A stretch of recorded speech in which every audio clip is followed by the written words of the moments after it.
Okay guys, so I want to show you how to create a pattern in Photoshop and then to load it so you can use it on your images with the pattern stamp tool. Now, you do not have to start with the square image, but I do recommend it. So right now this is set at let's see, I think it's 3000 by 3000. So to look at our image size, we just go to image and image size, and it is set at 3000 pixels by 3000 pixels. So we're going to go ahead and choose OK. And then we're going to go to Filter, Other, Offset. Now the reason why I tell you to choose a square is because it's really easy once you have that square to just divide your number in half. So that would be 1500 by 1500, and you will see that it creates 4 perfect squares. The line is right down the center. Now that might be a little hard to tell on the screen, but that is where it's going. So let's go ahead and choose OK.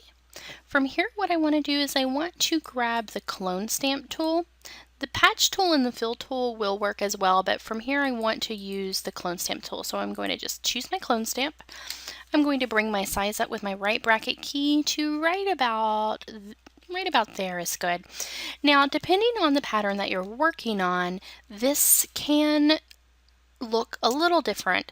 It can cause little issues, but overall with the glitter and how I personally use it and how you will probably use it, it does not need to be perfect. So what we're going to do, we're going to just choose Alt, and then we're going to go over those lines in the center and just choose Alt again and try to get as close to the edge as possible.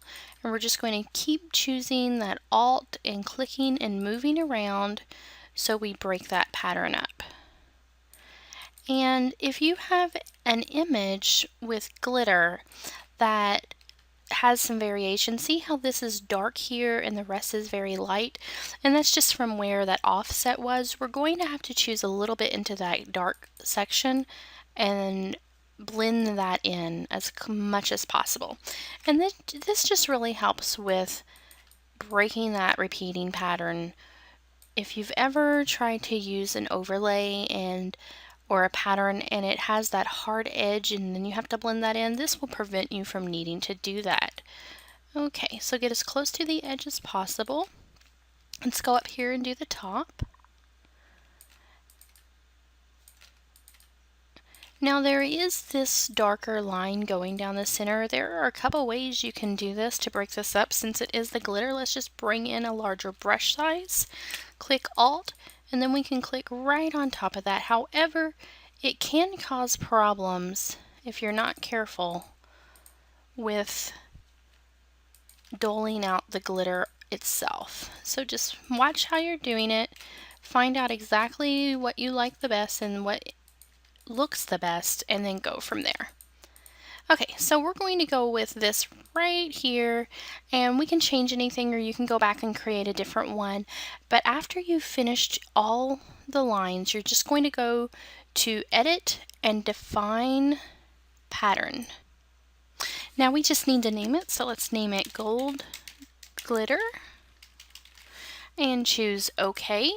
And now if you look up here in your patterns, you will see that it is loaded right here at the very last option. Now this is, if you click on that pattern stamp, that will show up and you will see that right there in the pattern. So it will also be available in your FX palette. If you go to Pattern Overlay, you will see this show up at the very bottom of the pattern overlay there.